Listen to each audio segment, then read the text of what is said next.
Hello and welcome back to Onto the Ball. This is a Monday night live stream after a terrific weekend's football. Not so much for me being a Liverpool fan, but I'm joined by Neil, Arsenal Riley and Travis, Man United Morgan. You two are a lot happier than me. I've been looking forward to this stream since the weekend, I can't lie. Straight after the Liverpool game, I was ready for Monday, so... Why wouldn't you? And I don't blame you. Neil, you are literally the cat that's got the cream compared to me anyway. Top of the league. Arsenal 5-0. Is it a week? Yeah, it's a week after we got patterned up by Forest. You smashed them 5-0. And it's heartbreaking from a Liverpool point of view. Yeah, I don't really know what... I mean, it was like chalk and cheese. I'm sure quite a few people saw the game. I think I said in the podcast that I thought Arsenal may be a bit leggy in the game from the Europa League match. Obviously, there was a disappointment. It was the first game, the PSV one, where actually we'd looked poor. We'd struggled for any control, shots on target in the game. We're a completely different side from minute one. Obviously, we scored very early on through Martinelli, but the pace was there, the intensity was there.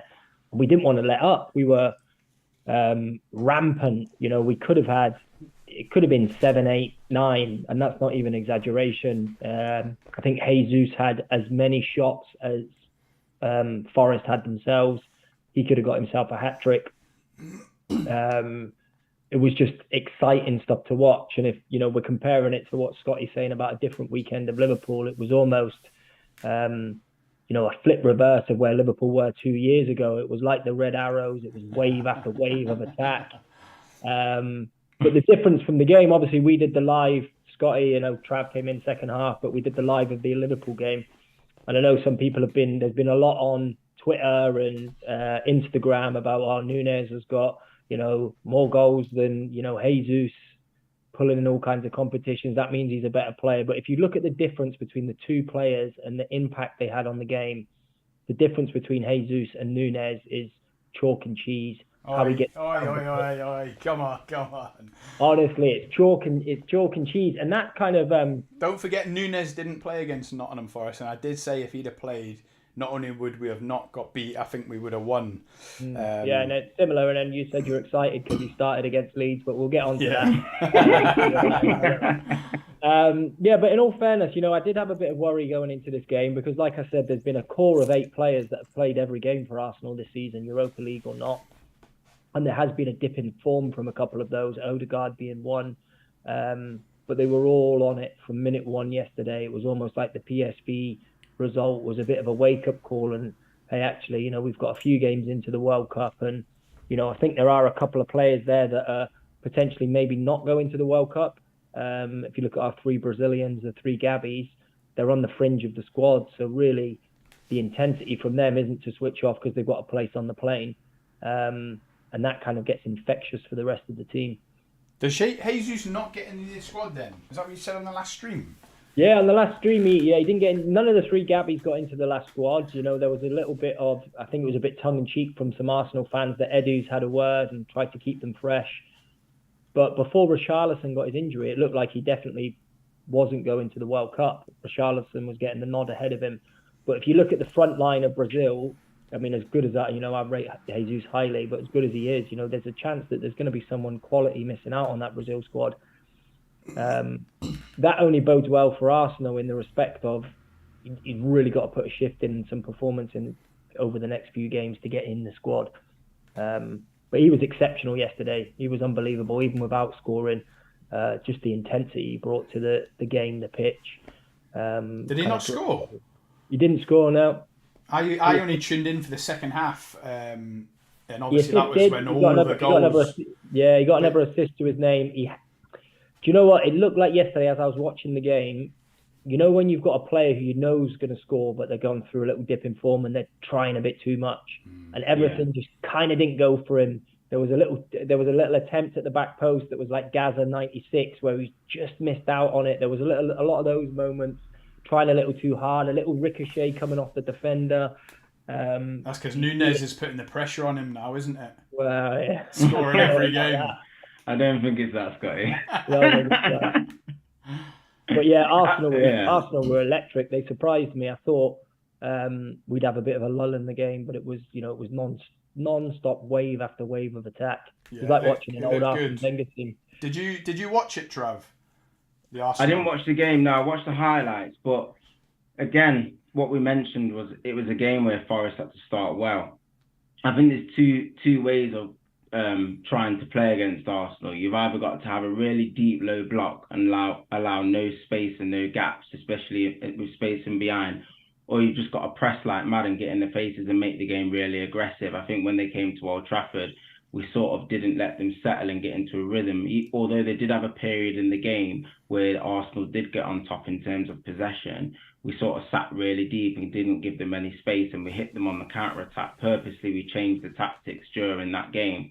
And I think for Nottingham Forest, they sort of were in between both. I think they gave Arsenal quite a bit of room early on. You just can't give players of that quality, like Odegaard, Martinelli and stuff like that. Martinelli is a whippet. He's just incredible. The way he attacks space, and he's so direct. Like, I've been crying out for a wide player like that at Man United. We've got all those players that like to come inside and link with people like your Sanchos and stuff. But I think Anthony's the closest we've got in our squad to that. I just think what Martinelli gives Arsenal is just such a different option compared to everything else that they've got. Even when they had Pepe, they had the likes of Saka and stuff. He's just totally different. He just gets the ball and all he's looking to do is hurt you. And it's no surprise that he's sort of getting in those positions, goal-scoring positions, because he just wants to attack the box all the time. And it was a great start for Arsenal. Once they went 1-0 up, there was just no turning back from there. And I just thought... And what he's added to his game this year that he didn't have last year is he's adding goals and a threat. So he was always a danger getting in behind. His end product wasn't, always the best last year. And that's something that he's added to his game, either goals or assists or creating chances. And I think that's where he's taking it to the next level, and that's what makes a real difference. I mean, for Arsenal, again, Thomas Partey yesterday, just, he's so good on the ball. He just dominates the midfield. He's an engine room. He did the same against Liverpool, did the same against Tottenham. When he plays, Arsenal really tick. And when he doesn't play, you can see the difference. And I know I was talking about it in the last podcast. It's almost like he's one that we need to wrap in cotton wool and just make sure that we're managing his fitness, because he's had some injury worries since he's, joined the Prem. I don't know if the Prem was a little bit too fast for him to begin with, and he's picked up some knocks along the way. His muscles weren't quite ready, but we're starting to see the player now that was at Atletico Madrid. Well, he's young anyway, isn't he? He's only not long, 21, just looking now. Who's that, Martinelli? Martinelli, yeah. Yeah, both him and Saka are really young. I think Arsenal, I think that's the big thing for Arsenal as well. Goals from midfield. I think the two names that have stood out for me going way back for Arsenal have been Theo Walcott and Aaron Ramsey. They were the people that used to chip in from midfield for Arsenal quite a lot and sort of like supplement what the strikers weren't offering. But now I think if you look at Arsenal's goal threats from midfield, they've got quite a number of them. If they can all stay fit, Saka, Martinelli, Odegaard, they all are starting to score between 5 to 12 goals for us. Don't forget Xhaka, Trav. Listen, I know. I forgot Xhaka. He's up there now. He was instrumental again yesterday. He was breaking forward. He was involved in the goals again yesterday. Another man of the match performance. I'm waiting for my chance to talk. Remember Neil's legendary text in the groupie, Trav? Go on. What did he say? Odegaard, Partey and Xhaka are not giving you goals from midfield. So we look a bit flat. Since he posted that, they've not stopped talking. Listen, to be honest, they obviously got around London Colney, didn't they? They not said, stop striking. Talk me through Partey's goal and Odegaard's goal. And Xhaka is your top scorer this season, isn't he? Partey's goal was, obviously, if you saw the goal against Tottenham where the ball had just got laid off by Ben White and he'd hit it first time, 30 yards out, bent it from out to in. It was better than that goal. Similar, ball just got laid off to him and he's just clipped it first time out to in. I felt jealous. I got to admit, I felt jealous. I watched that and I thought, Henderson ain't doing that. Elliott ain't doing that. Thiago ain't doing that. Fabinho ain't doing that. I was so jealous. But it was a fantastic finish. Let me just head into the comments, lads. Football Ferreira, how you doing, my friend? Jose? Just had dinner after the Roma game, ready to listen to the King, the Goat, and Magic. Let's do this. Jesus have been miles better than Nunes this season. Yeah, it's a bit of a given, I suppose. Nunes has been so stop-start. Coming from someone who likes Nunes, Jesus' work rate is unreal, so important for Arsenal, but a lot of people do not realise that. You're right, as Neil just said, he didn't score yesterday, but when I watched the second half, I can't believe he didn't score. It was his name was every 2 minutes, Jesus. Martinelli will not be called for Brazil for sure, 100%, unless they have a last-minute group of injuries. Martinelli's having a great season, deserves a call, but there's too many quality in front of him. Martinelli's Brazilian. He's got plenty of World Cup ahead of him. He's still very young as well. Like you said, the likes of Neymar, Richarlison, Rafinha, Firmino, you name it, they've got a lot of options. So I think that's the thing when you're making up an international squad, it's not always necessarily the best players that get picked in the 23. You've got to have a balanced squad. You've got to think about cover for positions of players that you're starting. So there's literally no point in taking 10 forwards. You can only play 3 of them. And unfortunately, with countries like Brazil, France, they've got top individuals all over the pitch. Some players, unfortunately, do have to miss out. I think it'll be good for Arsenal because the way he plays, Travis alluded to it earlier, the intensity he plays with every game. It'll be good for Arsenal if he's got a month off. He could sit, rest, go to the Dubai warm weather training, recoup, work a little bit tactically, and then come back in, Boxing Day ready for January. So I wouldn't be disappointed if him or Gabriel or Jesus, if all 3 didn't go, or if a couple of them didn't make it. Do you two think that benefits young players just going on the plane? Like, I can remember when Theo Walcott was 17 and got called up that time. How'd that end up? Didn't play. So, I mean, I don't know what your thoughts are on that. No, I think the way he's playing at the moment, I think it'll be a bigger blow for Jesus as a more, experienced professional, and at a particular point in his career, that could have a bit of a negative confidence boost. With players that don't go, it's one way or the other, isn't it? It's like, do they then try and prove themselves and say, look, I'm ready, and you get something different from them, or do you end up like Trent Arnold, and it seems to the kind of down spiral? I know we spoke about it in another poddy that since that Gareth Southgate, and openly in public criticizing him when he was probably thinking, what more can I do? I've just won the Champions League, and he still, to me, his confidence has that's been the start of the downfall. But it can go the other way. Some players, like, they get left out of an international squad, and the next minute they're just pulling up trees, goals, assists, and they go the other way. So I think it'd have a bigger effect on Jesus than Martinelli. He could probably take it as I'm quite young and move on from it. Like you said, there's plenty more tournaments for him to get his teeth into. Yeah, but obviously Trav's right. You do get dead players in international squads. Not saying Giroud's dead, but he always gets in the Arsenal squad. But France squad. But he barely gets in his club team. Remember Joe for Man City? I think he went on loan to Everton. He was always in the Brazil squad, and he was absolutely dead. And then right now you got Fred.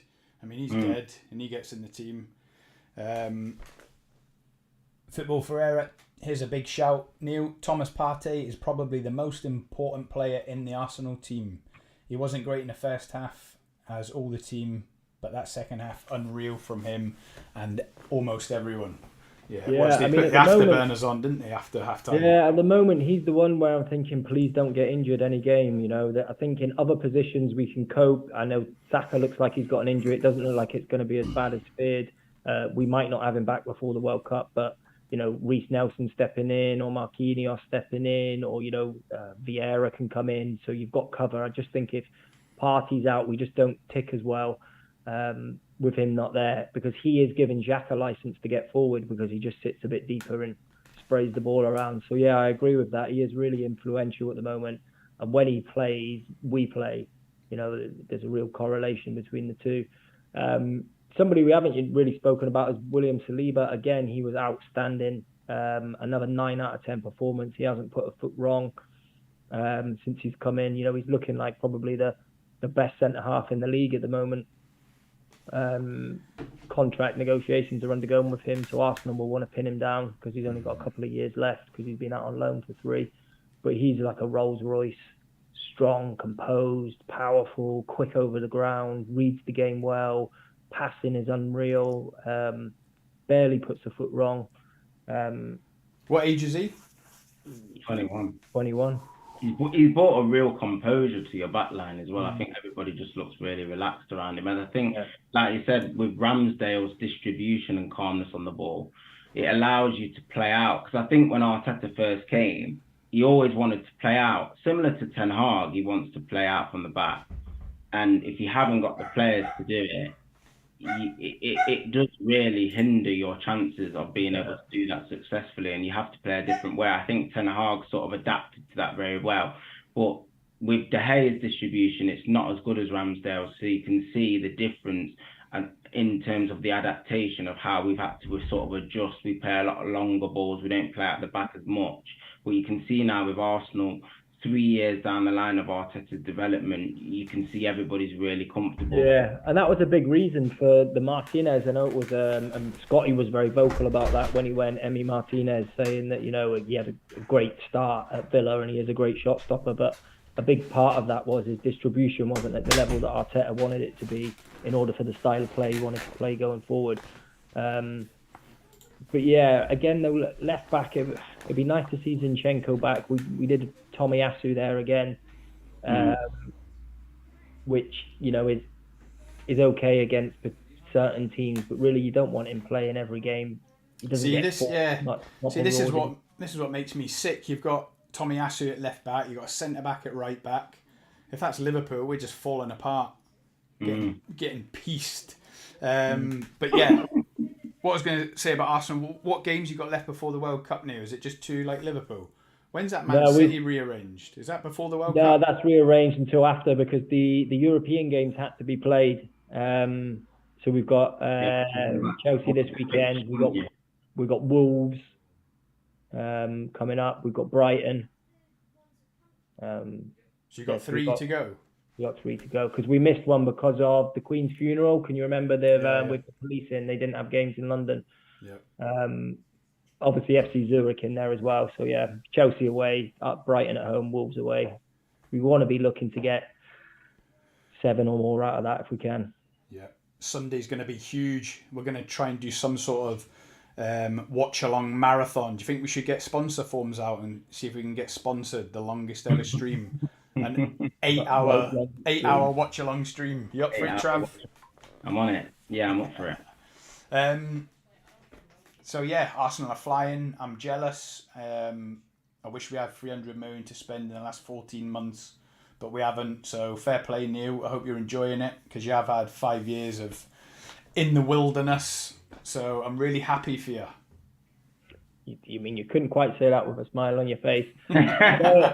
It's all going well. I think obviously we had that blip against Southampton. We didn't lose the game, but obviously it was a game we were expecting to win, and that would have given us a little bit of breathing room. But again, we didn't lose. I think last year we probably would have lost that and got rolled over. The Leeds game where we won 1-0, we probably would have got rolled over in that game. So there's a little bit of steel about this Arsenal team this time around. I'm not saying we're going to go all the way to win it, but there's just something a little bit different from what we had last year. And obviously a couple of players coming in. Rumoured to be looking to add in January. We didn't get all the targets in the summer, and this new philosophy with Edu and Arteta is, well, we shut up shop then. We don't bring in somebody just to get a body through the door. Are you sure? And the fans weren't very happy. I thought the new philosophy is chuck another 100 million at it. If in doubt, another 100 million. And then another 100 million just for good measure. You'll have you believe that Liverpool haven't spent anything in the last 2 years. Over 200 million. It's funny because I never hear Stan Kroenke's name anymore, Trav, do you? No, I don't hear it, to be fair. The fans seem to be happy with what's going on. And like I said, like Neil always alludes to the phrase, like you're never as far away as you think, and you're never too far ahead. And I think that's the case with Arsenal. Like sometimes it's difficult to see a plan or a project coming into place in its early stages. And I think obviously Arteta, when he came in, he won the FA Cup within his first season, and there was a lot of optimism. And then he sort of had an indifferent period in terms of results. But I think people generally could see the direction that you're going in. But as you know, with a top club like Arsenal comes pressure. And I think this was the season where people thought he had to really deliver in terms of a competitive challenge for the bigger trophies. I don't think people necessarily say he has to win the league to keep his job, but I think now people have seen the start that Arsenal have made. They've seen the fact that you've done well against the big teams, and I think there is now a little bit of an expectation from the fan base that he has to go on and sustain this now and turn this into sort of like a small title challenge. And as from a neutral perspective, I expect him to do that as well, because I think he's a fantastic coach.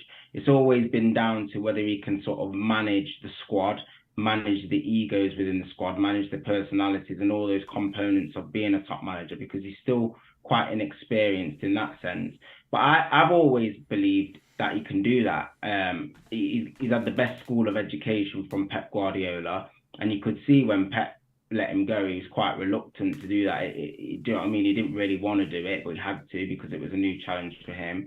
And I think Arteta can go from strength to strength and put together a small title challenge this season. Yeah, and I think what comes with that though is if we're pretty clear of fifth at the moment, so you're sort of saying actually if we get to 7 or more from the next 3 games going into the World Cup, fourth should be wrapped up. But then if we do drift away and City go on and they end up winning it by 10 points and we end up finishing third or fourth because we concentrate on the Europa, that comes with its own pressure, because if all of a sudden the expectation is then, well, Arsenal are in a title race and we fall off, then that can have a negative impact at the back end of a season, where before the season you'd probably say, yeah, we'll take fourth and maybe one of the cups. But if we end up in that position, there could be a lot of pressure heaped on Arteta. Well, you were in the race and then all of a sudden, why didn't you do X, Y, and Z? So there's always that worry. But for me, he came in, he sorted out Casa Pepe. So he made sure things were sorted out. And I think that's where fans didn't quite understand what he was doing. And, there was a lot of media talk. They were losing games at the same time. Aubameyang was out in the cold, and, they were trying to trim the squad and get rid of sort out bad decisions that happened over time. And that's not easy, as both your clubs will know. When you've got those people on the wage book, high wages, aren't performing, and you're trying to ship them on, nobody wants to take them. How do you feel, Scotty, like watching Arsenal in terms of like being a serious threat towards the bigger trophies? How do you feel like, because I know a lot of Arsenal fans themselves, they sometimes think, oh, it's same old Arsenal, we start well, then it's all going to spiral out of control and we sort of lose it. But firstly, like what do you think are the expectations for Arsenal this season in terms of the way they're performing? And are you confident that they can continue to sustain this title push, because they are in a title race, the top of the league, and lost 1 game? Well, first of all, they're not in a title race because Man City are going to blast it. But it's obviously they're heading in the right direction. That might seem negative, Neil, but right now, obviously they've spent a lot of money, which is worrying for us, because think how much they're going to spend when they're in the Champions League. They're going to spend even more, and that'll push Liverpool even further down the pecking order in the league, which is bad for me. But yeah, top 4 comfy, I think, is the expectation now. They've spent the money, and then it'll snowball from there. The money will be rolling in, the good times will be back at the Emirates. And yeah, I've got to admit, I'm worried. I think top 2's blocked off now. It's locked off. Man City, Arsenal. I hope that makes you happy, Neil. Or you might have more ambition for even higher. You might think you're in a title race, but I don't think you are. I don't think anyone's going to live with Man City. But yeah, when you talk tier talk, them two are in first and second, and then it's the also-rans, third, fourth, fifth, sixth, or in Liverpool's case, 7th, 8th, 9th. So yeah, Do you think Man City are literally just that far ahead? They're that good? Yeah, I think after the World Cup, they're just gonna put the afterburners on and win 10 in a row. And Arsenal have still got to play City twice. They've got to come to Anfield. They've got to play Man United. The Emirates, is it, Neil? Yeah. So yeah, there's a lot of football to be played. Just going to jump in the comments. There's quite a few coming in. Football Ferreira says Arsenal was begging for half-time yesterday. Team was losing control of the game. Saka injury had an impact on the first half team performance. Nottingham Forest was never doing anything, but the first 15 minutes dominated was lost after Saka injury. Then Dan Day's come on. Arsenal's fall from grace is going to be beautiful to watch. Dan, are you a Spurs fan, if I remember? Football Ferreira, top 4 to keep his job. Yeah, that's locked off for me, Jose. If he doesn't finish top 4 after bottle to Spurs last season and spending over 300 million, see, it's not just me saying it, Neil, it's a fact. Surely he will be out if he doesn't finish top 4. I can't see how they're not going to get in the top 4. Like they're gonna, but that is a good point, Neil. What if there was some sort of capitulation and they didn't finish top 4? Surely he'd be under massive pressure. Yeah, and that's what I was just saying. You know, I think that's the bare minimum now. You're saying about not being in a title race, but if we get to, you know, the midway point, as in the World Cup, we'll call that midway point number 1. 15 games in, we're still top of the league. Yeah, anything can happen. In a title race? Anything can happen, but no, it's just purely on paper. I don't think you're going to live with Man City. No? A couple of buys in January, Man City pick up a couple of key injuries. No, listen, I hope, from a Liverpool point of view, I hope you do have a raft of injuries. But you take Martinelli out, Gabriel Jesus, Saka, you know I'm a massive Odegaard fan. You have an injury to Saliba or Gabriel, and you got Rob Holding in centre back. It can fall apart really the whole quickly. team out. Yeah. if you remove all the new players, if you get 23 out and you've got to play the under 9. Basically, 2 or 3 of them out, and we'll see what you're about when you got Nketiah up front and Reece Nelson playing 30 games in centre mid, and Rob Holding with his new hair, toupee. Hang on. But he's doing a great job, Arteta, so far this season with such a very young squad.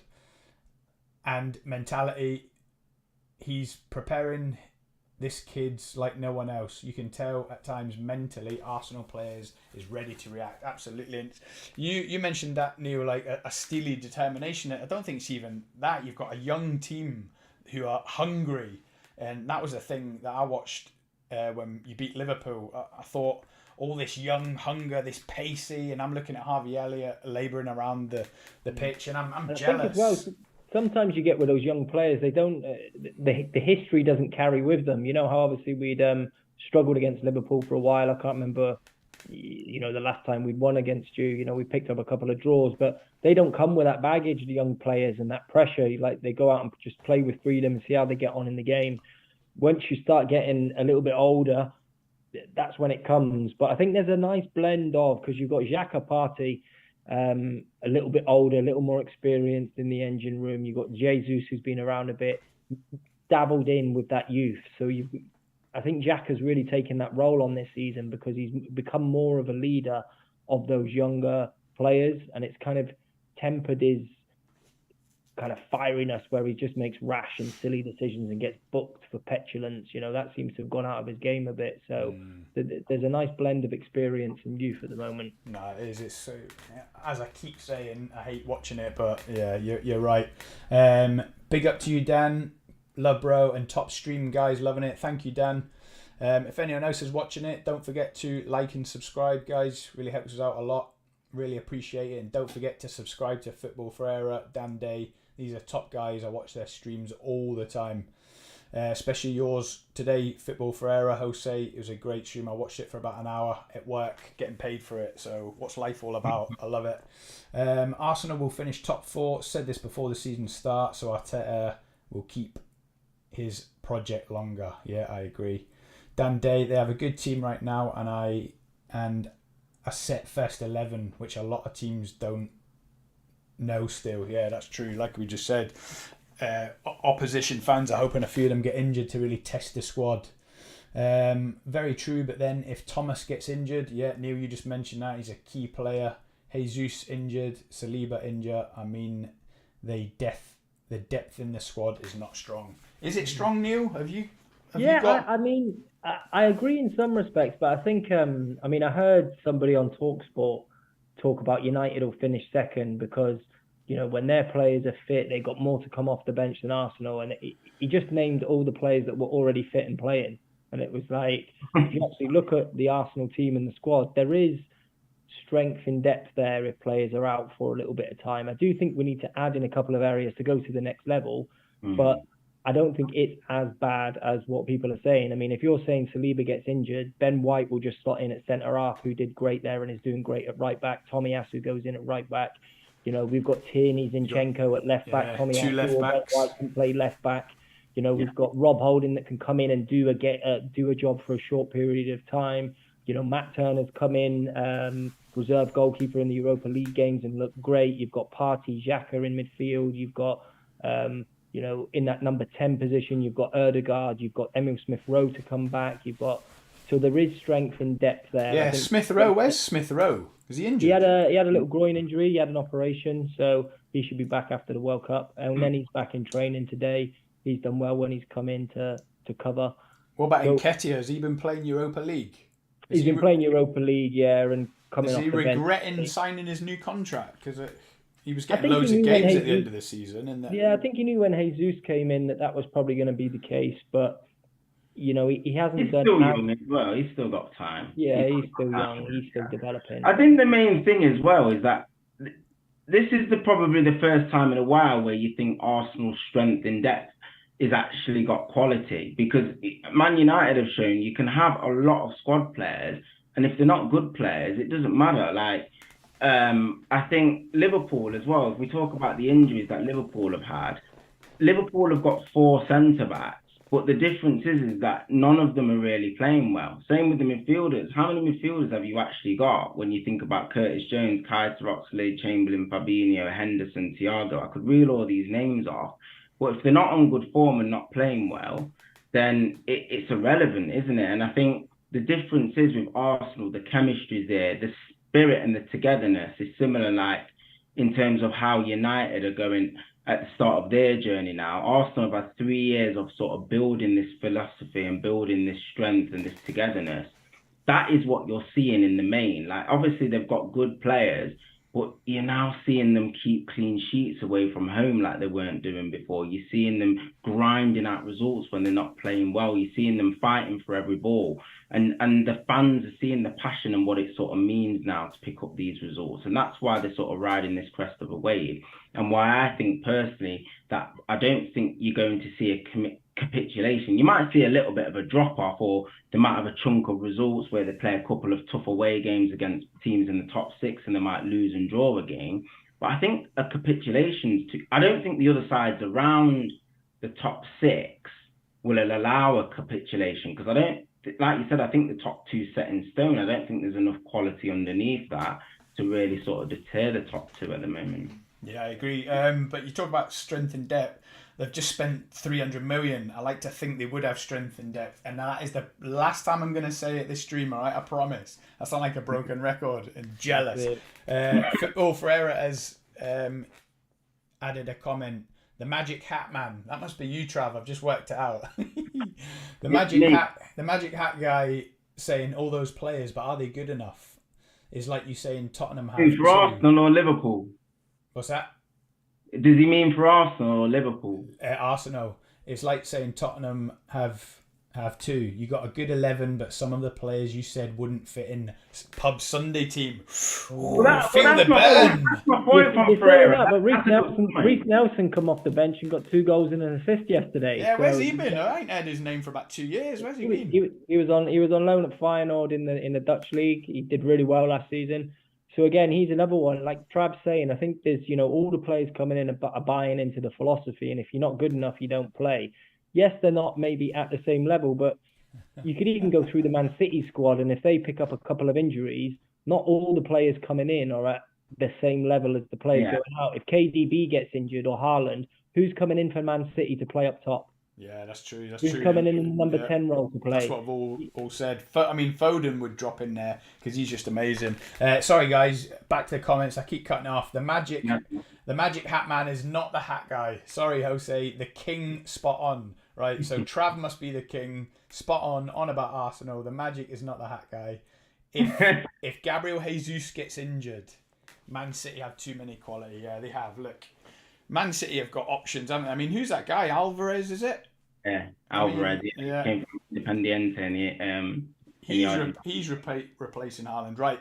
When we come on this live stream, we said we'd probably do 10 minutes Arsenal, 10 minutes Man United, And we 10 all just want to minutes. get to We Liverpool. always run 10 over. minutes Liverpool, We and always run over. we're on 36 minutes already, and On to United. we've just blew 36 minutes of smoke up Arsenal's behind. So, fair play. I've got a little guilty secret to come clean about. I actually enjoy watching Arsenal play, Neil. When I see them on, I'm thinking I want to be at home for that game. So fair play to you, and I hate it. Trav. Yeah. Did you watch the game, Neil? West Ham, Man United? Yeah. How did West Ham not score in that last 20 minutes? I don't even know what chance I want to talk about. The header from Souček, was it?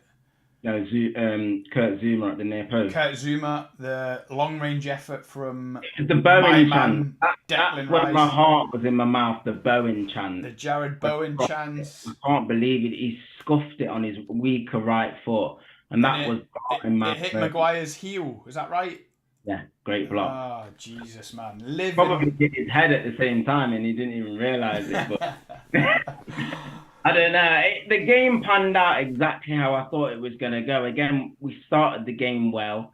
I didn't expect us to score an early goal, and I knew it would be a struggle at times in the game. I predicted that before the game. I think West Ham are sort of in a false position, and they've got players that can hurt you. And I was surprised. I watched Match of the Day, and Antonio was on the bench. I was actually surprised about that.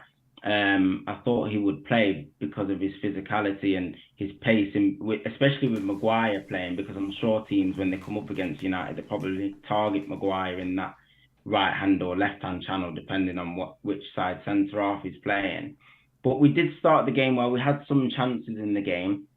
And again, I was just relieved that we scored the first goal. And when we did score the first goal, I thought it was going to be... I didn't think we were going to score any more goals. I know we had the Fred header right at the end on the counter-attack and stuff. But it was very like a bitty, scrappy affair. What I expect from a David Moyes team coming to Old Trafford, like I said before. And I was relieved. Relieved was the word, because it's not like West Ham relentlessly battered us. They had good chances. De Gea's had to sort of roll back the years, and he made a couple of camera saves. Don't get me wrong. I thought a couple of the saves were decent, but a couple were for the camera as well. There's a couple of Emmanuel Almunia's in there. Emmanuel Almunia. Yeah, he loves those ones, doesn't he? But no, he had a good... Again, it's the spirit and the togetherness that I'm really impressed with. We are really difficult to beat now. Teams are having to really earn it. But from our perspective, we're not killing teams off. And I think that is going... I don't know if it's going to be a long-term issue for us in this season in particular, but I think we just have to... Again, the Match of the Day analysis showed Rashford and the areas that he was trying to get into. Obviously, he scored his 100th goal, which was brilliant for him at such a young age, really. But they highlighted the areas that he was trying to get in. And I think still you're seeing Ten Hag that he needs time with these players, because Rashford was attacking the penalty spot from the left-hand side, and he doesn't normally do that, especially when the ball's on the opposite side. But he was really getting into good areas. Even though he wasn't receiving the ball all the time, I think we need to see more of our midfield and wide players get into goal-scoring areas. And you said it the other week, Scott, about Liverpool battering a team and a team being on the end of a hiding like you did to Bournemouth with the 9-0. I think, especially with Martial back, who's in training, if he can get up to speed and we can get Anthony playing with him and Rashford, we are going to put a team away 5-0, definitely, because I think we're just defending that well now. It's down to us to just kill teams off. Do you think 29-year-old young prospect Martial is going to come good? I didn't call Martial. I said Rashford was young, but yeah, Martial's obviously season. I wouldn't even say it's been start because it's not even started. I think he's made one substitute appearance. He got injured in the warm-up against, I think it was Everton, and he's not played since. So it's been disappointing because he did have a great pre-season, but it's no good having a good pre-season. It reminds me of Louis Saha in that sense. Just all the talent in the world, but just never fit, and it's just such a shame. But I just think if he was fit, we would be so much further ahead in how we were trying to play from an offensive standpoint. because I don't want to sound cheesy, but he really is the glue to how we like want to play. Like balls into him just stick all the time. He links with players so well. He can go in behind and he can come short. And you know what it's like. We're just basically playing really without a striker, because as much as I love Ronaldo and he does divide opinion, Feel the burn. no, for me, I just think he is a little bit finished. Like he just can't. He's struggling to accept that he's not the main man anymore.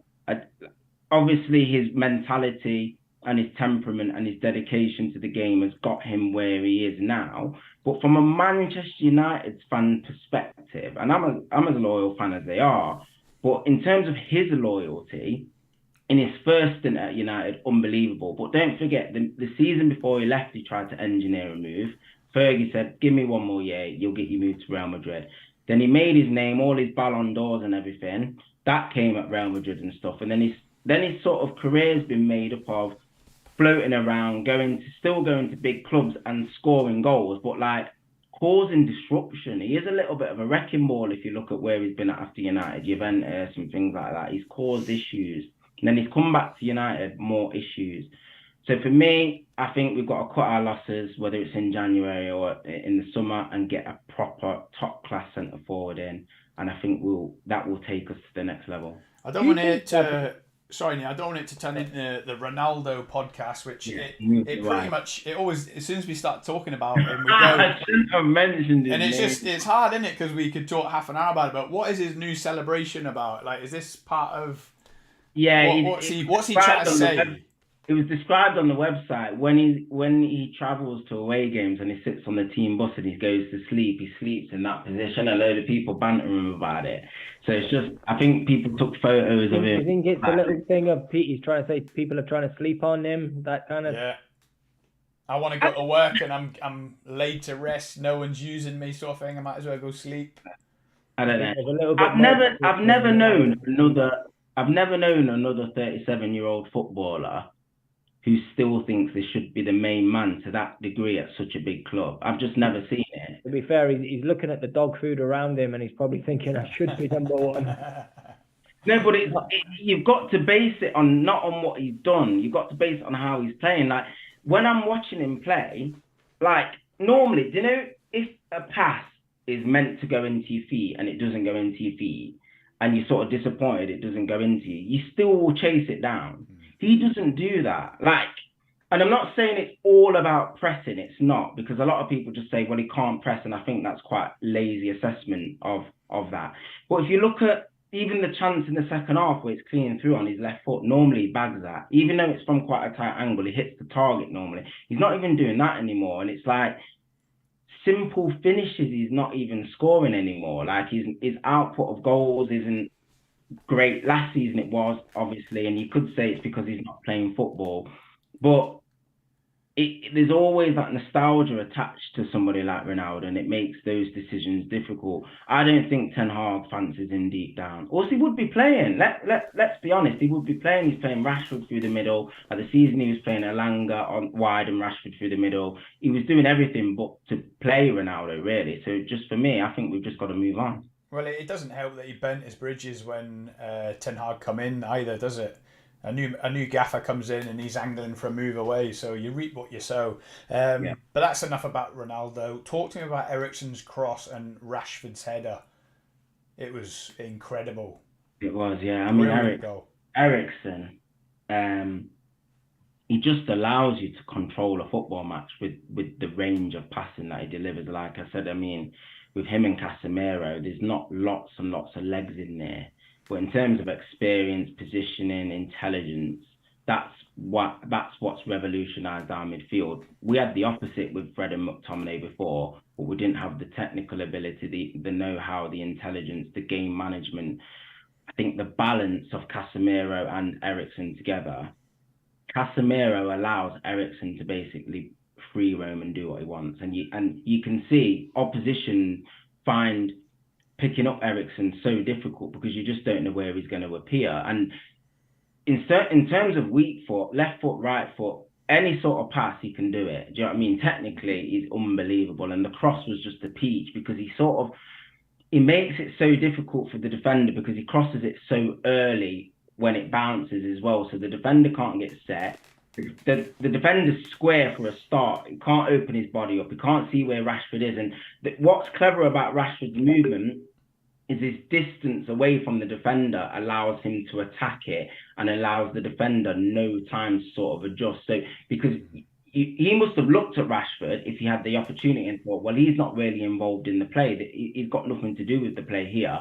But the cross is floated in at such pace so beautifully, allows Rashford to get full ahead of steam. And you know when you've got a running jump on someone that's static, there's only one winner, and he absolutely powers the header. It's pretty central, but the power and the pace he generates just allows Fabianski no chance to especially if it was Trent Arnold at their back post, he would have powered it. But anyway, Gary Neville could not stop sucking off Diogo Dalot, the right back. He played well. Yeah. I'm just going to head into the comments. Arsenal have been a big shout. Where is it? Arsenal have been the best team this season. Is the reality. I'd love to see Arsenal win the league. Fair play, Jose. Fair play. And then we've gone to Man United. Lisandro Martinez. He's written it 4 times. Talk to me about him, Trav. When's he going to become Man United captain? It's got to be in the post. This week, next week. It's inevitable. They might as well do it now. Like, what is Ten Hag waiting for? I think he's trying to do it methodically. Like, he's trying to keep everybody involved, happy, get his feet under the table in terms of the reputation. I think that's building with the fans. The fans are really starting to trust him and trust him very quickly. He's had to make some really, really big decisions, again, with Ronaldo, Maguire, that decision, Luke Shaw, in terms of his transition in and out of the team. Even the way that he's managed some of the squad players like McTominay, Fred. When Casemiro first came in, he wasn't straight into the team. He sort of transitioned him in because McTominay was playing. I think you're going to see the same with the captaincy as well. I think Bruno's been captain quite a bit this season in Maguire's absence from the team. And I think what you're seeing is other leaders grow now. Like Dalot, that the viewer just mentioned, yourself just mentioned in terms of Dalot. He's one of those players who I'm quite worried about because his contract expires in the summer. Really? Yeah. Wow. Yeah. I know, exactly. So that's quite a worry. And I know he's really turned his perspective around with a lot of the fans as well, because a lot of the fans weren't really fancying him earlier. What age is he? I think about 23. He's still young. Yeah. 24. Yeah, bought him from Porto under Mourinho when he was very young. Got a very high ceiling. And obviously when Oli came in, bought him Wan-Bissaka. And so Dalot went on a few loans, AC Milan and stuff like that, but he's come in and done really well. But back to your question in terms of Martinez, he's got all the credentials to be a captain, without doubt. Leadership qualities of performances, just grit, determination, everything you would want from a captain. And I always like centre-halves being captains as well. They can see the whole pitch. They can orchestrate so many positions, centre mid, both full-backs, the other centre-half, goalkeeper. In terms of the communication, it's effective. And I think the reason it would be good is because it's one of Ten Hag's signings as well. I think that really then stamps his authority on the whole squad. So personally, I'd like to see him be a captain. I don't mind Bruno being in that position. I know a lot of the fan base have some doubts over his performance levels, but I think Martinez does fit the bill, to be honest, because again, in terms of his stature, a lot of people have said things about his height, but you can tell he's not intimidated by anyone. I think he's been absolutely fantastic for Man U. Was Maguire straight back into the armband Sunday? He was, yeah. Wow. Maguire was, yeah. David De Gea. Just a question that, sorry, just to interrupt you there, Scott, that I just mentioned earlier that somebody said about, United finishing second and they think there's more strength in depth than the Arsenal squad. Do you see that yourself with the players? I mean, I'm just looking at the squad here of players. I couldn't tell you who half of them are. This is a weird one because the peak. Phil Jones is still there. Zidane Bakul, Lindelof, Twanzebe. I don't see it myself. Varane gets injured a lot. Ronaldo's causing a problem. I do. The difficulty is when you ask that question, it can be answered in a few different ways, because let's say Arsenal's whole first 11 was out and our whole first 11 was out with everyone fit, and you put out two second string 11s, I would say on paper, our squad is probably slightly stronger than yours. So in terms of that kind of squad depth, I would say Man United. But I think in key areas, you've got better depth, if that makes sense. I think our squad is made up of good squad players, but that you've got better players, but just less of them. Does that make sense? Like Van der Beek, you could say an international top name, but like I think the balance of your squad is better than ours. That's what I'm basically trying to say in a nutshell. So in terms of individuals, I would say Man United, but in terms of balance, team, coordination, chemistry, I'd say Arsenal. So the thing is, Man United have got a whole sub back five, haven't they? They've got that Dubravka, who was really good at Newcastle. Really I don't know what's going on there.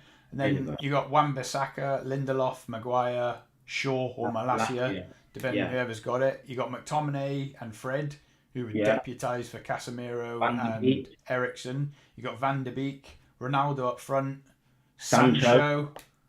And who are you chucking on the left? Elanga? Or Garnacho. We've got options there. We've got. The more you mention these names, the worse it sounds.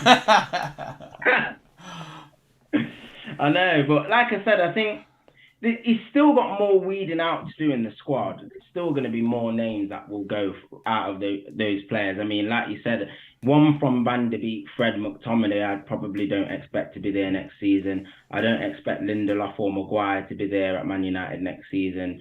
I expect probably cover at centre-back to come in. I don't expect Wan-Bissaka to be there. He's just not getting any game time. You think about that, that's probably, you're looking at 60 million recouped for them, really, all three of those.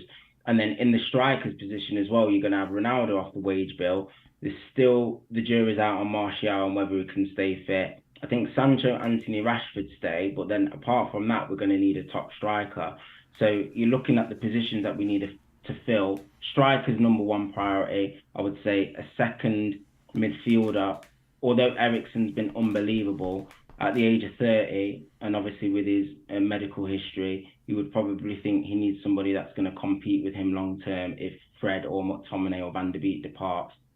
And then you're looking at the back four, where we need either cover or a first choice right back, and then a replacement for Maguire or Lindelof. So I think, again, you're going to see another big summer for Man U, to be perfectly honest. I think you're going to see us probably spending 150 to 170 million again, because the reason I say that is the striker. They're so scarce. To find a top striker, it's such a difficult market. And I've mentioned it before, like Nkunku is probably going to go to Chelsea. You've got Vlahovic at Juventus. You've got Osimhen at... He's not done much, has he? Vlahovic, since he's gone there. No, this is what I mean. So, but he was a big name in Europe, wasn't he? Man City obviously signed Haaland, and he was the one that hit the jackpot. But underneath that, they're signing Alvarez. You signed Gabby Jesus. He was within the Prem. Tottenham went within the Prem with Richarlison. Liverpool went Nunes. And then after that, like, you've got Isak, who went to Newcastle. But again, in terms of his world status, it's not huge. And they still had to pay 60 million. Do you know what I mean? For him. So what are we going to have to pay for a top centre forward? Is Nkunku just heavily linked with Chelsea, or is that a done deal? No, apparently he did a medical in the summer, pending for next summer. So I think that's already a done deal, and that's probably going to cost about 70 million. Right, let's jump in the comments. Got to keep them involved. Yeah, Football Ferreira, thanks for tuning in for the whole stream, mate. You're a legend. He said Maguire looked okay and did well, but only because he was next to the best defender so far this season, Martinez. Neil might have something to say about that. Hang on. Let's not forget Saliba has been absolutely class too. I bet Neil would say that too. Man United haven't got a top goal scorer at number 9, a killer that will be there. Yeah, that's exactly what Trav just said. Cristiano, unfortunately, haven't got the pace and can't press high anymore like Ten Hag wants. Absolutely. Where's it going? A question to you all. Sancho will never be a top footballer because he touches the ball 5 times before he uses his brain. Who agrees? Yeah. Trav, that's for you. In the Bundesliga, it works. But at this level, no. Sancho is poor.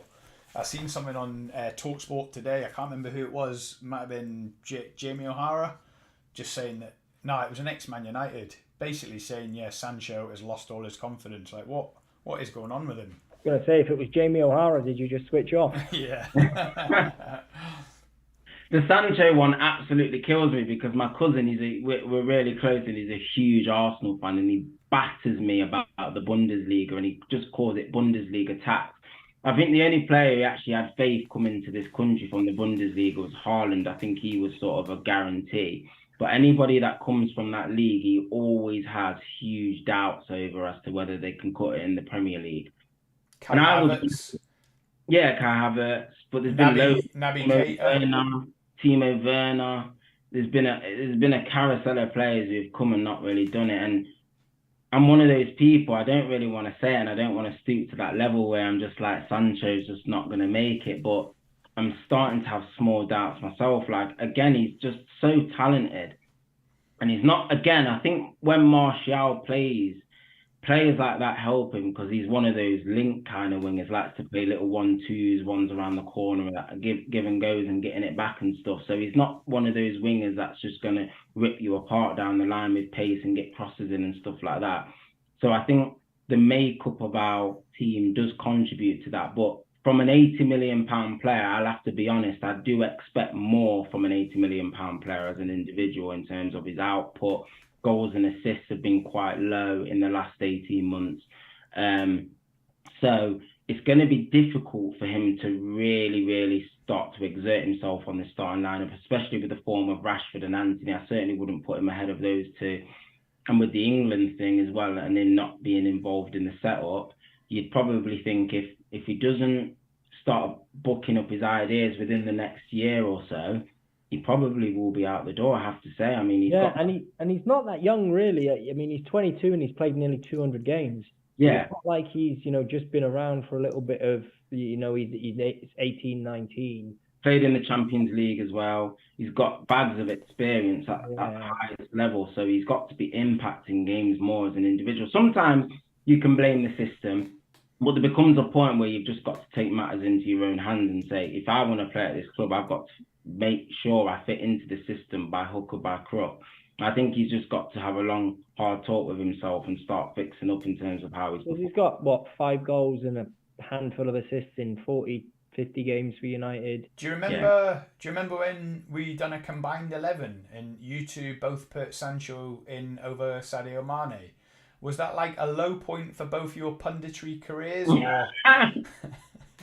were you kind of hoping I'd never mention it on a poddy? I'll take that one on the chin, mate. I always have one little error every now and again. Do you know what I mean? I think that was me just trying to wind you up at the time, to be honest. I think Nicola Pepe had just hit a barn door for the 15th minute game. So. I don't think even Nicola Pepe ever made it in a combined 11. So. Honestly, Nicola Pepe's got better stats than Sancho, and that's worrying for Sancho. Move on. There's more to talk than just Cristiano. Yeah, we did do Jose. Trust me. His winning mentality is something we'll never see again. But sorry, he needs to accept he's basically 75% finished. Yeah, I agree. Important and key for the team at times. Of course, Man United start well. Great cross, great header. But that second half looked like the United from last season at times. They were hanging on, Trav, and I was like, Neil talks about the cops sucking in a goal when Liverpool are 1-0 down. I was sucking that ball in for West Ham, and I was nearly off the couch a couple of times. I still can't believe how that one. Yeah, probably the worst one was Jared Bowen when it hit the heel of Maguire. Jesus Christ, that was in. It was. But a big win, a massive and important 3 points for United. Yeah, huge. Dallow's having a great season, another great game, and being the best right back in the league this season. No doubt about it. Wow. I think Ben White would be having something different to say about that. Yeah, and he's not even a right back. Dallow's been top draw though. I do like that comment. He's been top draw. Man United haven't got a better squad than Arsenal. Come on, United, there's too many players who shouldn't be footballers, but in Brazil having parties and barbecues. Done deal for Chelsea and Nkunku. You heard it here first. Football Ferreira, Jose. He's like the Fabrizio Romano. What did you say, Nkunku to Chelsea? Yeah, done deal, Nkunku. I don't watch other YouTuber. I never did, and not really have the time to listen to anything or any podcast, radio, etc. But you guys know about the ball too much. absolutely great football knowledge. Jose, you are too kind, mate. We live football. We've been in a group chat together for about 5 years, and it is just non-stop, 16 hours a day, football, chat, banter, facts, stats, relentless. This podcast has been in the making for a long time. Sorry, Sancho, there's a Sunday pub team around the corner looking for players like Sancho. Oh, come on. That's It's not brutal. It's not that bad. That's brutal. Trav, Hopefully. before the World Cup, what have you got left? Sunday, it's Villa away, is it? Villa away, and I think it's Fulham at home. And that's it, just two. Yeah, that's it. And we've got Villa in the EFL Cup as well. Oh, so so we've got 3 fixtures. That's nice. I mean, if we can pick up 6 points in those fixtures, you don't know what you're going to get from Villa at the moment. New environment, new manager, Unai Emery. They're going to be fighting like lions in that game, and that's going to be good evening. Good evening. Yeah, they're going to be fighting like lions that evening, so it's going to be tough. But if we can manage to get the 3 points in both of those games, we've already got a game in hand over Newcastle and Spurs. We'll go level on Spurs if we win that, so we'll be in an extremely strong position. And I think the World Cup will come at a good time for us as well, just because I think everyone needs a little bit of a break. Like I said, the players are going to be playing, a lot of them, in the World Cup and stuff, but I think it'll be a good opportunity for Ten Hag to just have a sort of little bit of a mini review of the season, see where we're at, see where the fitness levels are of the players and stuff, and then it's a good opportunity for us to refresh and go again after the World Cup. So yeah, we're doing well. It's going to be the same for everyone, isn't it? It's going to be. I mean, I don't know. Are they giving those that are not going to the World Cup 3 weeks off, and then they come back for a 3-week mini? I don't think they'll get 3. They'll probably get like 10 days. Yeah, you'd imagine there'd be some warm weather training for those players not going. I think Arsenal were going to base themselves in Dubai, so those, as soon as they get knocked out of the cup, then Qatar's just around the corner. They drop into the camp. Yeah, it's a good idea. A lot of relaxing. So yeah, on to Liverpool. Really, I don't even know how much there is to talk, unless the people watching. Unless the people watching did not watch the live stream. The short we done got good feedback on Instagram and the shorts. It was just shocking. I think I was angry on the Saturday night on the poddy with you two. It's turned into a bit of shock. I feel bereft, to be honest. Obviously, I've been watching YouTube constant, listening to the podcast, the Anfield Wrap and all that, and I don't think I could be any more down than I am now, to be honest. Obviously, YouTube have been giving me stacks in the group chat saying that I can't moan about injuries, I can't moan about the net spend. What am I allowed to moan about? What am I allowed to say? Because it is absolutely dire. You are allowed to moan about those things. I mean, we're just saying, like, in terms the opposition you're losing to, there's enough quality in the teams that you're putting out to be able to go and get 3 points, or at least perform better than what you're showing at the moment. And I think that's the biggest concern for you. I mean, you're forever the optimist to me, Scott. Like, I think you're one of those really positive Liverpool fans who sort of have really enjoyed the way that you've played in the last 3 to 4 years, because you've been excellent really in terms of how you've competed for the big trophies and you've converted and won them. But I think, like, when I hear you now say, like, I think you must have said our season starts this week about 10 times this season. Every single week you say it and you never get the result you want. So I'm just like thinking, are you now saying it more out of hope? Or because when I watch Liverpool play, again as a neutral, I just don't see where you're getting the confidence from. No, I'm not now. Honestly, it's gone now, mate. Honestly, it really is gone now. Do you know what the thing I've been thinking today is that Forest and Leeds both set up to get something out of the game. Can you say that Forest tried to get something out of the game yesterday? Because they just couldn't cope with you. But we're easy to play against at the minute. 2 banks of 4, soak it up, and Liverpool will give you chances. Yeah. The Forest yesterday, we got the early goal after 4 minutes, but like Ferreira said in the chat, it went a bit flat then, but they tried to just sit 2 banks and they were very deep. There was a sea of blue, and Arsenal had to try and break them down. Against Liverpool, that wasn't the case. They were attack. They could have had 3 goals. They smelt blood. Leeds the same. Even when it went one each, you'd think Liverpool of 18 months ago probably would have went on and won that 3-1. But Leeds just kept coming at you. They could have had more chances. The Bamford one, even before the company. Yeah, I think even Liverpool in the Champions League would have gone on and won that though. And it's like we've got this hex on us in the Premier League, this lack of confidence. Like when Núñez spent that chance in the first half where he should have just lifted it over the keeper. Yeah, the gilt-edged chance where he just had to lift it over, and then the chance in the second half that I referred to was like Martinelli's goal against Liverpool in the first minute. You know, he's got to be putting them away. So the more we're missing chances like these, the more nervous we get at the back. And, you know, I said it on the stream, they're going to nick this. I said it on 75 minutes. Lo and behold, I don't want to put words in Obi's mouth because he's not here, but Obi said on our group chat, it was almost like the players aged in that game, like the Liverpool team did. Yeah, like Gary Neville against West Brom. But he mentioned Liverpool in 1990 when we got beat by Crystal Palace 4-3 in a semi-final in 1990. There's a quote that's well known. Apparently, the players aged just over that game, and the next minute we've got a decaying squad full of early 30s that Souness inherited, and it all went wrong. And when he said it, I thought, you're right, because Van Dijk did not look set in that game. He looked on his heels. He looked slow, sluggish. I don't know whether he hasn't got confidence in Gomez. I don't know whether, as well, you know how they said, like, Trent and Robertson reinvent the fullback positions? I'm not sure if that's been and done now. That's how, you know, like, formations go out of fashion and it's the next meta. I'm not sure if that is, we're not catching up with that.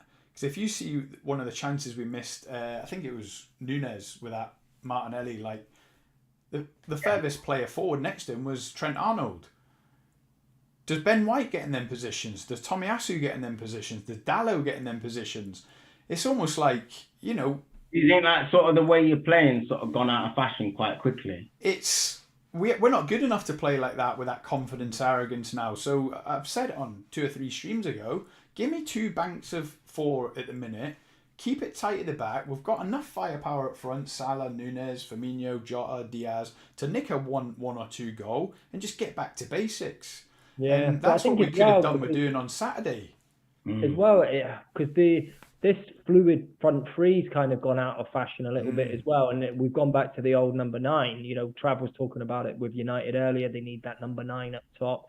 You know, Arsenal have gone that way with Jesus, Haaland. Whereas they've always had Kane. Yeah, and you've got, you know, Kane for Spurs, and you know, Liverpool are still trying to. It's almost like they brought Núñez in and they're still trying to play this Mane, Salah, you know, Firmino link up. You know, fullbacks getting outside. Like it's way they were 18 months ago. That it's not really the way teams are playing anymore, and it's been cottoned onto. Yeah. And Núñez at the moment has shown he's not good enough to be a number 9. I mean, I was talking to Scotty earlier. The difference between the 2 players, you know, Jesus, you watch his performance against Forest, he didn't score. And Núñez is, you know, Jesus is all over the pitch. He's linking up. You know, he's a terror for defences, and Núñez was static for most of the game, trotting around. Centre halves, it was easy to mark him. He wasn't even dropping off into space. He wasn't getting in behind. He was kind of just doing a bit of nothing. I'm not gonna write him off yet. I think that's me. I hope it's a little bit unfair on Núñez. You got to remember that Jesus has been in the Prem for what, 3 or 4 years now, maybe 5 years. So obviously Arsenal bought the finished player who's had experience in the Prem. So I'm obviously hoping Núñez is still going to come good. But yeah, the point I want to see a bit more from him on the pitch. Oh, absolutely. He cushions that over the keeper on Saturday. Any player worth his salt would have cushioned that over. It was bouncing. It was on his left foot, his favoured foot. You're running onto it. Explain to me why he didn't just lob the keeper into the goal. Only he will know. And it's cost us the game. And that was even worse than the Martinelli type shot early in the second half. I think, like you said as well, Scotty, you said, well, in the Champions League, you felt you would have come back to win that game. Which I think it's true. I think the Anfield crowd, I'm sort of sensing now that they've sort of lost confidence in you coming back into the lead in games and taking games by the scruff of the neck. And I think that's transmitting to the team on the pitch as well. Normally, the team and the crowd and the team at Anfield are just so in sync. Like, they sort of sing together. Do you know what I mean? It's like an orchestra. The crowd get the players going, the players respond to that, and you sort of see that energy and that lift in the performances.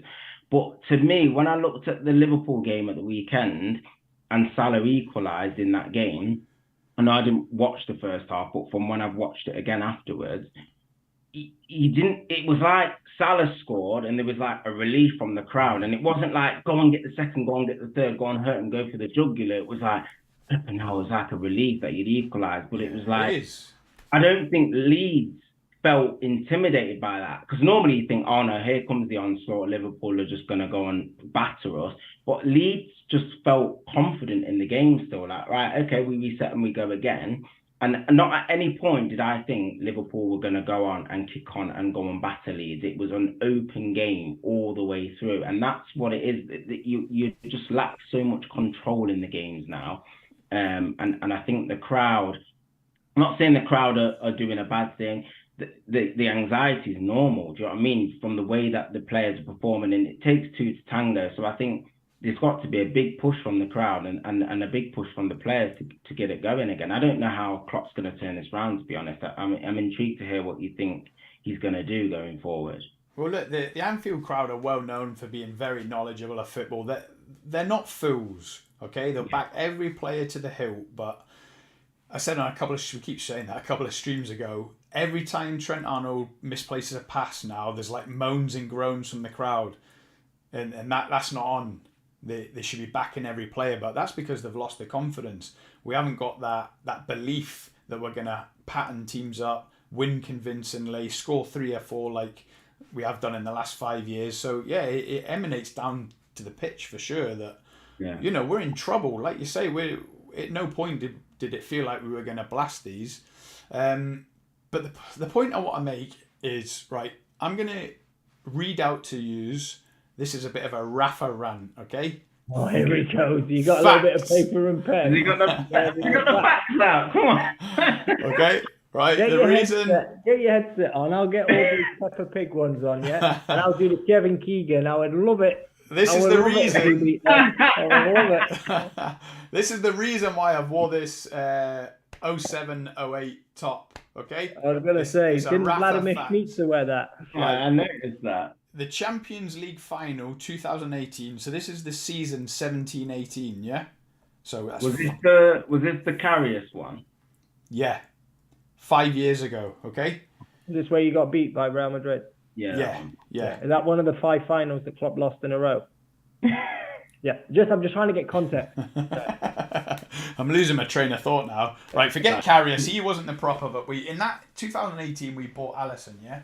So we had Alisson in goals. We had Trent at right back, Dejan Lovren centre back with Van Dijk, Robertson at left back. Yeah, midfield we had Fabinho, Gini Wijnaldum, and Henderson. Up front we had Mane, Firmino, and Salah. Yeah, that's the same team now, apart from Lovren, Gini Wijnaldum, and Sadio Mane. That's 3 players. Yeah. So that's 8 players now. Were in the team 5 years ago. It's gone stale. It's decayed. The owners have not given Klopp license to freshen up the squad. Now you think of Man City's team, okay? And I've written it down. As you know, we do our research before coming on the poddy, right? They've got Edison, Kyle Walker, Laporte, Diaz, Cancelo, De Bruyne, Gundogan, Rodri, Grealish, Haaland, Foden. Yeah? Yeah. There's only Walker, De Bruyne, and Gundogan from 2018. So that's 3 players. Yeah. They've got 8 fresh players in the last 2 or 3 years. If you look at Man United, De Gea, so this is now today, De Gea, Dalot, Varane, Martinez, Malacia. Eriksen, Casemiro, Sancho, Bruno, Antony, Rashford up top. That's 9 fresh new players in the last couple of years. Only De Gea and Rashford. Yeah? Yeah. So every team that you think of, Arsenal are flying now. I haven't written down Arsenal, but I know the Arsenal team. Remember, I've bantered you for a couple of years now. I don't even know the Arsenal team. Now I do, obviously. So they've got the keeper. What's his name again? Ramsdale. Tomiyasu, Gabriel, Saliba, either Zinchenko or Tierney. Yeah? 5 fresh in the last 2 or 3 years. Used to be Leno, Holding, Chambers. I couldn't even name it, yeah. In midfield, you've got Partey and Odegaard and Xhaka. Yeah. Up top, you've got Saka, Jesus and Martinelli. Who there is from 2018? Only Xhaka. Okay? So this is firmly on the owners, or if Klopp still thinks that these players can give him a tune 5 years later, then more fool him. But I don't believe that. This is on the owners. He couldn't get anything for Keita because he's always injured. He couldn't get anything for Oxlade-Chamberlain. He's always injured. He's not going to get nothing from Milner. He was 34, 35, 36. Up top, he let the front 3 age all together until the early 30s. Mane's left. Now he's still got Firmino. He's still got Salah in their 30s. You've got Matip in his 30s. Van Dijk in his 30s. You've got Robertson and Trent, who are still youngish, fresh, and then you got Alisson. Why? Why have we got a team full of people that are still there 5 years ago? These people are not, without freshening up that 22-man squad to rotate and bring the freshness, bring a bit of variety, they're not going to be winning your leagues. And right now we're asking players like Carvalho and Elliott to win us leagues. They're 19 years old. Yeah. It's just not going to happen. We have decayed, and it's negligent from the owners.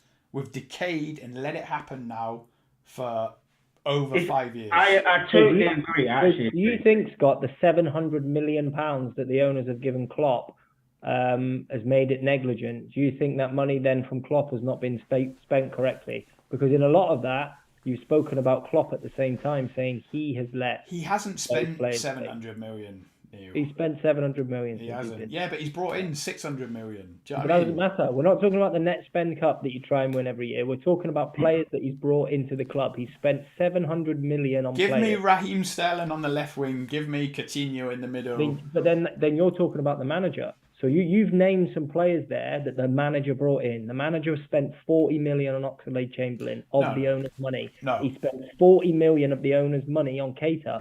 So there's 2 of Klopp's signings, £80 million. They've given him the money. They have the confidence on bringing more players in. Yeah, but that's not net spend. He sold a Dominic Solanke and brought in a Luis Diaz. Yeah, but that's good business. You've just spent £70 million on Núñez.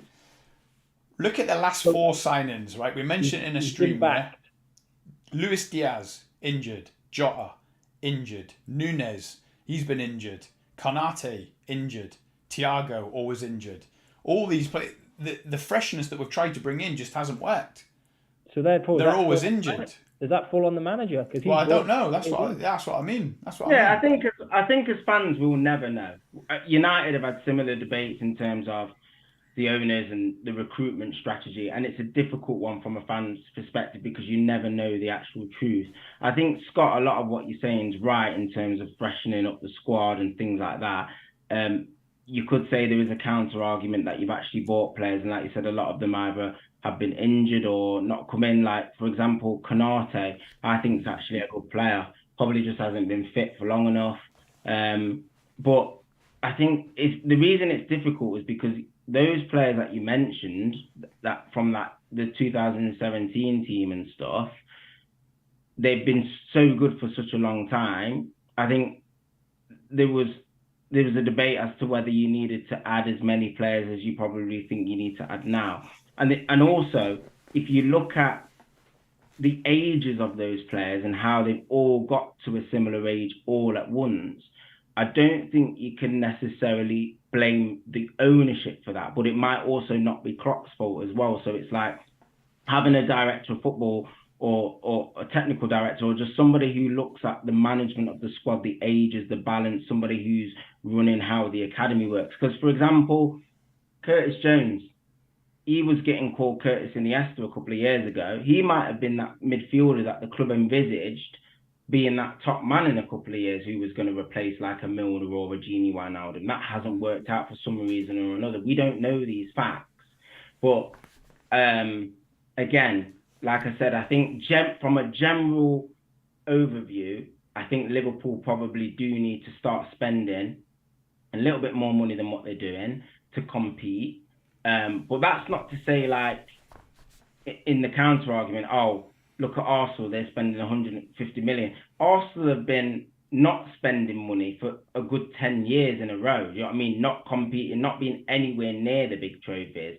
So it's like Arsenal are sort of playing catch up. When people are saying Arsenal are now spending big money, they're sort of playing catch up. I think Man United, Chelsea and Man City are in quite a unique position. They probably spend 150 million to 200 million every year. I think everybody else just under that, Liverpool, Spurs, Arsenal, even Newcastle now, I think they're more or less in the same bracket. But I wouldn't, although I think Liverpool do need more investment, I certainly wouldn't put them in the bracket where they're like deprived of money. Like they're not spending money at all. I think the net spend balance can be quite false because you get a lot of money for players that just aren't even that good, like Solanke, Jordan Ibe. How much did you get for Jordan Ibe? Like 30 million to Bournemouth or whatever. Like, how did you get that money for them? I don't know what you're doing from a business perspective, but it's obviously that's good for us and good for the transfer committee when we're getting these. And you can't have it both ways. You can't say, oh, from a net spend perspective, it's Klopp's a genius. Look what he's able to do, spending 5 million,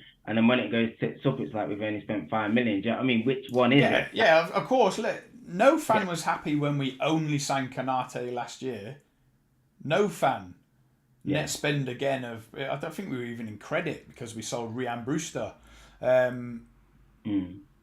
this season, this is the one we've spent 8 million net this summer, letting Minamino, Mane, Origi left on a free, Nico Williams got 18 million. For me, can you two honestly say that Liverpool's net spend of something like 12 million in the last 2 summers is nothing to do with what's gone on right now? I think you've just got to forget net spend. It's like but it's not. Neil, come on. You sell Coutinho for 130 million. That was 5 years ago. Forget that. Exactly. And that's when you got lucky and you managed to bring a couple of players in. Yeah, so that's good. So we've had 5 good years. But what I'm saying is now they've stopped spending, 5 million net spend, trimmed down the squad and added one. You spent another 100 million this summer. Again, we haven't. It's not 5 million net spend. We brought in one player and chopped 5 players. That's this squad. The squad as a whole is in a worse position. I'm going to stop you two arguing. I've said it for a couple of years now. Jurgen Klopp with that squad, even when it was performing at its max, was performing miracles with it. Yeah, I've always said that it was. The midfield had no world beaters in it. Absolutely. Before you signed Thiago, it had no one in it that intimidated anything. But in terms of that well-oiled machine that you could get out of them players, he absolutely bled them players like old radiators. And it's caught up with you. That's literally all I can say now, because you did unbelievable to get as close to City as you did. You won 1 title, but like I said, he's been going full tilt for about 3 to 4 years, missing out on the title by a point on 2 occasions, getting to Champions League finals. He won one of those.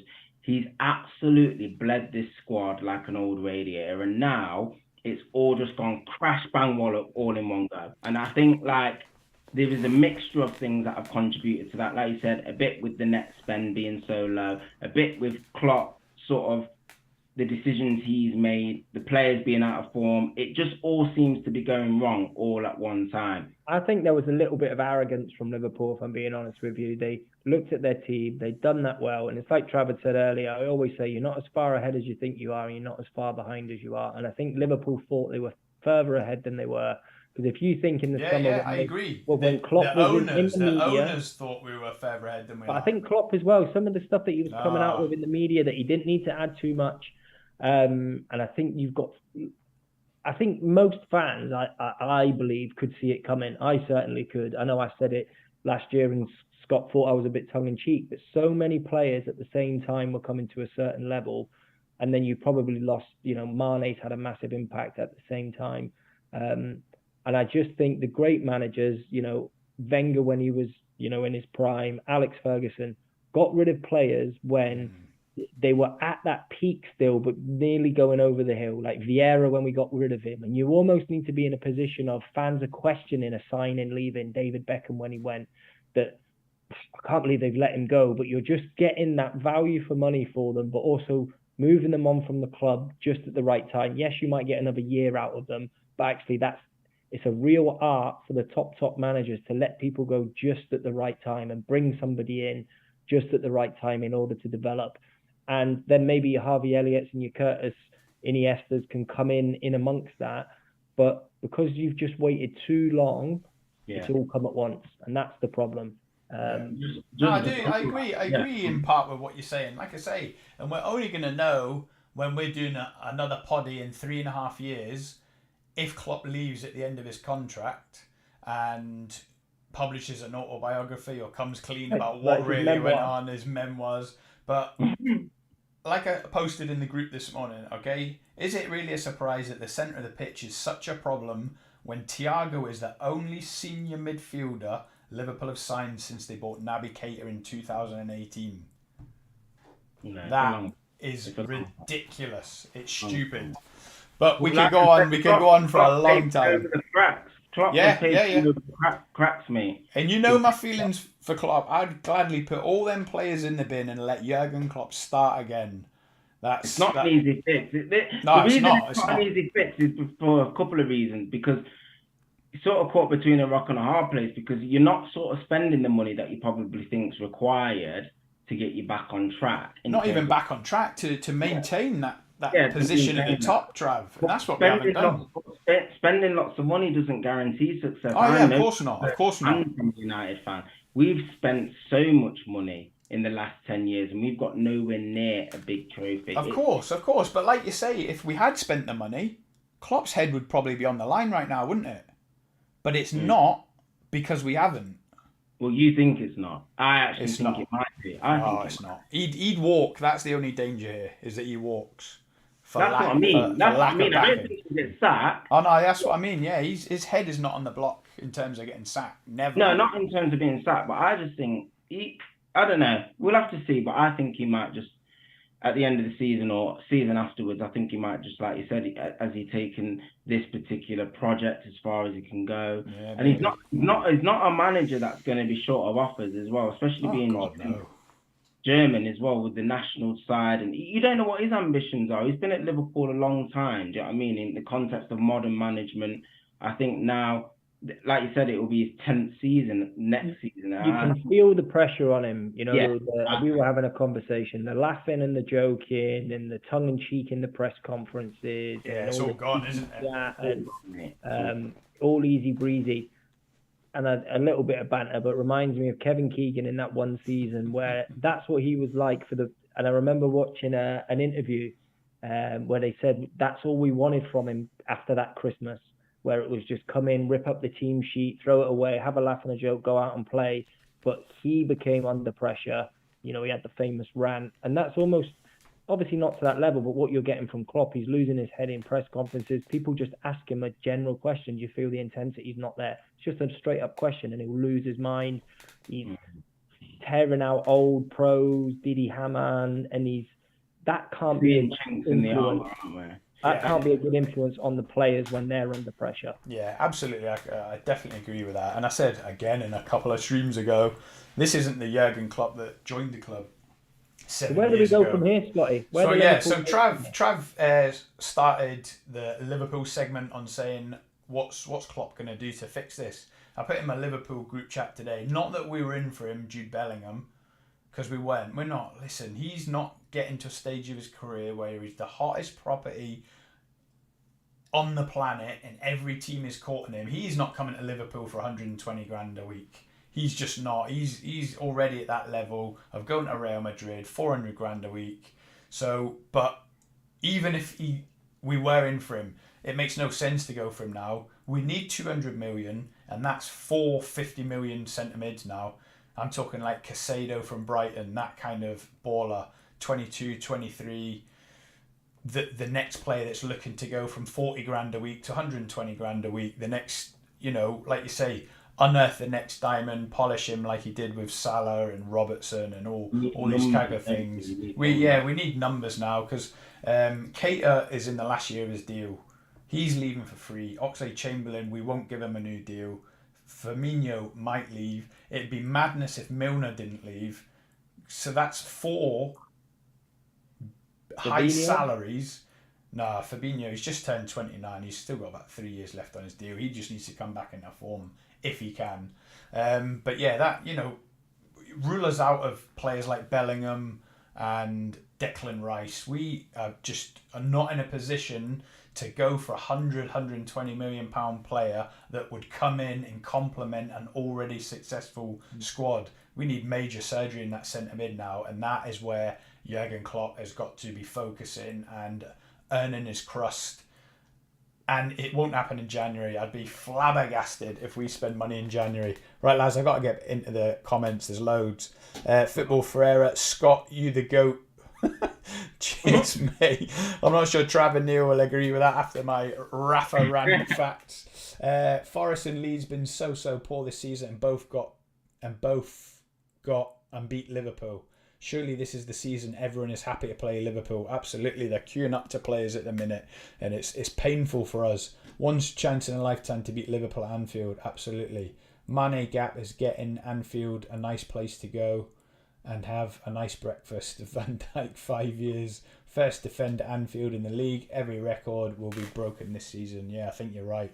The bad records, even the atmosphere at Anfield's been so weird this season. Yeah, one of the most scary and hard places to go and play. Absolutely. This is whose comment was that? Football Ferreira, Jose. Right. It's like when we had all them injuries at centre back 2 years ago, 1920 was it, or 2021? It's like that. They're queuing up. Rebuild the squad was needed big time. Liverpool fans knew this was coming. Yeah, I said it. I know these boys will banter me saying that I'm excited and that, which I was. It's the start of the season. Yeah. But yeah, you boys know I wasn't a fan of bringing Thiago in at 29 years old. I didn't think he was the right profile for us. It was a bit self-indulgent, thinking we've just won the league, we're going to bring in a marquee signing. It was wrong to then pack the midfield with Henderson and Thiago, both early 30s. It's all coming home to roost. Evan's on. Hi Evan, how you doing? And my daughter's on. Yes, Evan. Evan, stop arguing. We're not arguing, Evan. We are debating. This is first class punditry. I don't pay these two to agree with me. I pay them to give top class punditry. Yes, brother, big up. Pixie's a girl, by the way, Jose. Pixie, hi dad. Hi baby, you okay? Football Ferreira is your dad? No. I have 3 already. I'm good. These guys are the best YouTubers, right? They are very good. Nico and Evan, the best. Yes, bro. Firmino is very amazing. Not anymore, baby. He's a bit old. Scott, you the host can't keep up with all the comments. You're right, mate. I'm so sorry. We've neglected the comments while we got into a deep discussion on Jurgen Klopp. Nico, help your dad, please. Do you think Ronaldo and Messi will retire in 1 to 2 years? Pixie, good question. Trav, I'll leave that one to you. Ronaldo, is he close to retiring? Would he maybe consider semi-retirement in the MLS? Where does he go after this? Is Portugal his homeland, motherland? Is that an option? I can't see Ronaldo retiring just yet. No, I think he's still probably got another 1 to 2 years. I don't think he will be at Man United next season at all.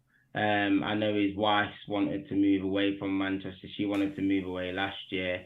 For some reason or another, he stayed at United, whether the club didn't want to let him go or he didn't want to go himself, or I don't know the dynamic of that. But what contract is he on, Trav? I thought they only offered him a 2 year. He signed a 2 year, so this is his last year. But they've got an option to activate the 3rd year, haven't they? Which they wouldn't do because at £500,000 a week, That's Be interesting 26 to million see a him. year. So He couldn't get a move last year, and he's not played much football. So he could retire, but I don't think he'll want his legacy to end at United like in this fashion at all. I can't see. I think he's probably got. I think he's regretting that decision to go back.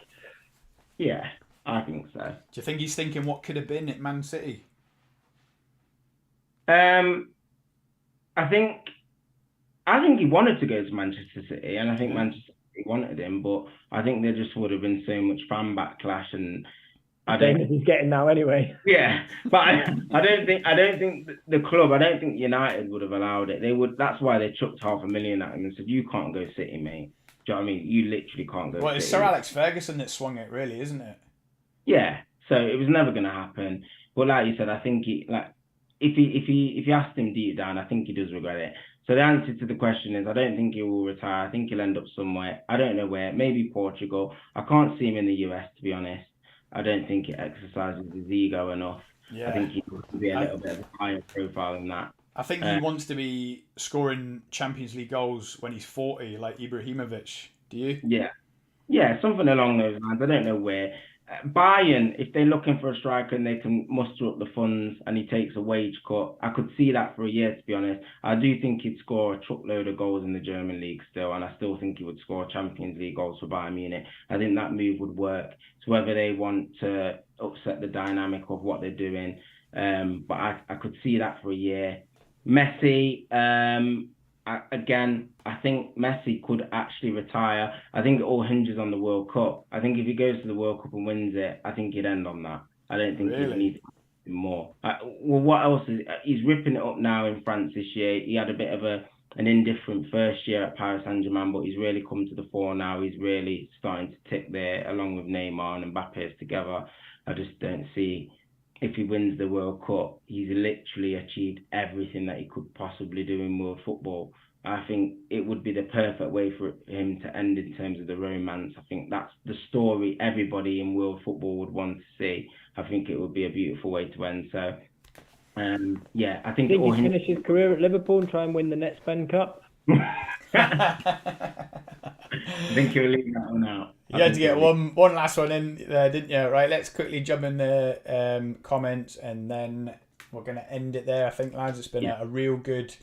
it's been a real good therapy session for me. I got my thoughts across and you just told me I'm talking waffle, so it's been really, really good. Let's see, Cristiano Mentale, he will never retire. Yeah, I think you're right. As we just said, Jose, he's got too big an ego. He could be playing when he's 43, 44. He maybe wants to outdo Ibrahimovic. Pixie, big up. Keep supporting your dad as a great YouTuber. Thank you, Jose. It's not just me, it's my two lads, Travis and Neil as well, and James OB when he's here. Yes, he's class. Thank you, baby.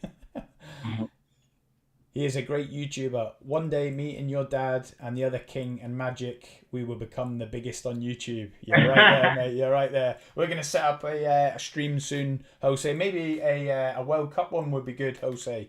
Who does Jose support? He supports Barcelona and he's Portuguese. Do you support Portugal, I presume, Jose?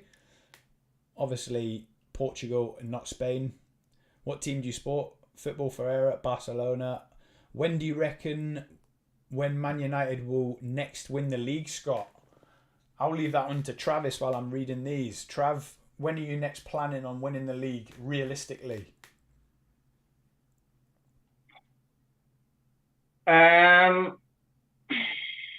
If we have another window, like we did this summer, next summer, with another 4 and a couple going out, I think we can challenge next year.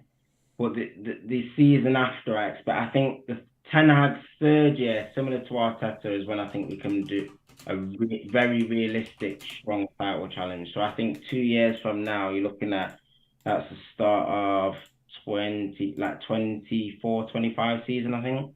So I think in that season, a couple of years from now, I think we'll be in a position to really go for it. The thing is, as we've said before, it's not just about what you do, what Arsenal do, or Liverpool. It's also hoping that Man City have a drop-off, Pep leaves, and that can open the door to anyone, really, because we know how important a manager is.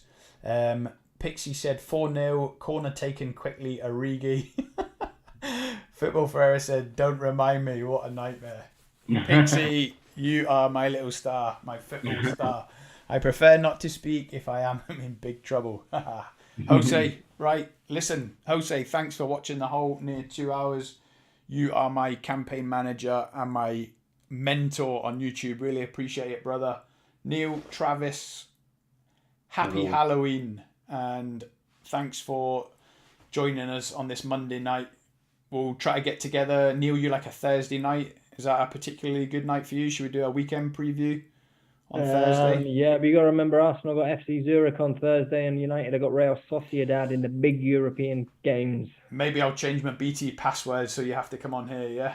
Oh yeah, I'm sure I can get it on one of my. I can do a Thursday or whenever a Thursday. Yeah, happy Halloween, everybody on the chat. Obviously, we could do a little Friday. If everyone's free Friday night, we could probably do one a Friday night preview because the games are on Sunday anyway. So, or we can do a Saturday morning, whatever works best for everyone else. But I'm free, so just let me know. I think a Thursday would work better because then people have got time to watch it Friday. When me and you done a Saturday morning, Trav, it didn't get many views at all. And I think that's because everyone was busy Saturday, then Sunday, and it kind of got lost in the nether regions of the World Wide Web. Football Ferreira, great show, and yes, we should do a few for the World Cup together anytime. Okay. You guys, any time you guys feel like to have me, definitely, Jose. We're gonna get it on. Really enjoy it and keep the good work, boys. Yeah, thanks, Jose. Right, thanks everyone for tuning in. It's been brilliant. We've got through a lot tonight. Arsenal are magic. Man United are making real progress. And Liverpool are in the mud, dead, finished, decayed. It's Halloween and Liverpool gave us the biggest fright of the weekend. But not the biggest shock, weirdly enough. No one's shocked anymore when Liverpool gets smashed. And it's a shame. Right, lads, let's knock off there. Thank you so much. And everyone, don't forget to like and subscribe. And we'll see you in the next one. Neil, Trav, stay on the line. I end the stream, but you two keep logging off. Don't. Stay there so we can have a debrief. Right, cheers, guys. Speak soon. Thank you.